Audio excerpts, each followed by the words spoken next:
জিহাদের কথা বলতে সমস্যাটা কোথায়? আমরা কি শুধু মিষ্টি খাওয়ার সুন্নাই পালন করব?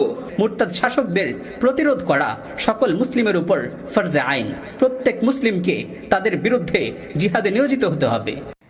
বেছে বেছে প্রগতিশীলদের হত্যা করে ত্রাস ছড়ানো নিষিদ্ধ জঙ্গি গোষ্ঠী আনসার আল ইসলাম এখন অনেকটাই কোণঠাসা। আইন শৃঙ্খলা বাহিনীর সাঁড়াশি অভিযানের মুখে কিলিং মিশনের বদলে দাওয়াতি কার্যক্রমে জোর সংগঠনটির। এ কাজে বর্তমানে নেতৃত্ব দিচ্ছে তামিম আল আদনানি নামধারী এক ব্যক্তি। তাকে চিহ্নিত করে আইনের আওতায় আনার চেষ্টা করছে পুলিশ। আর জঙ্গি দলটির সামরিক কমান্ডার চাকরিচ্যুত মেজর জিয়ার অবস্থান এখনও অজানা। ওয়াশিকুর রহমান বাবুকে হত্যার মধ্য দিয়ে আনসার আল ইসলামের জঙ্গিদের কিলিং মিশনের শুরু।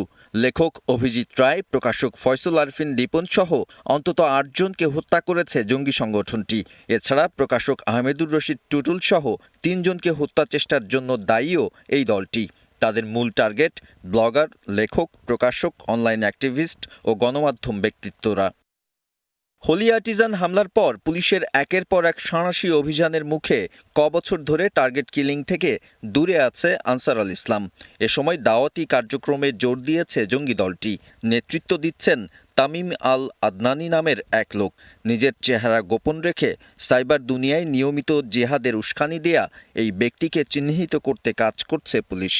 বেছে বেছে টার্গেট কিলিংয়ের মূল হোতা আনসার আল ইসলামের সামরিক কমান্ডার, মৃত্যুদণ্ডপ্রাপ্ত পলাতক আসামি চাকরিচ্যুত মেজর জিয়া অনেকদিন ধরেই নিজ দলের জঙ্গিদের কাছ থেকে নিজেকে বিচ্ছিন্ন রেখেছেন।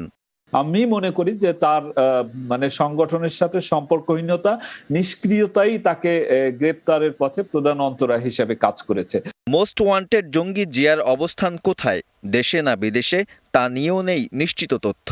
সুনির্দিষ্টভাবে বলতে পারছি না যে সে দেশে আছে কিংবা প্রতিবেশী দেশ সমূহের কোনো একটিতে পালিয়ে গেছে। তবে ফরমাল বর্ডার দিয়ে অর্থাৎ ইমিগ্রেশন পার হওয়ার কোনো সুযোগ তার ছিল না এবং সেটি হয়নি, সেই ব্যাপারে আমরা নিশ্চিত।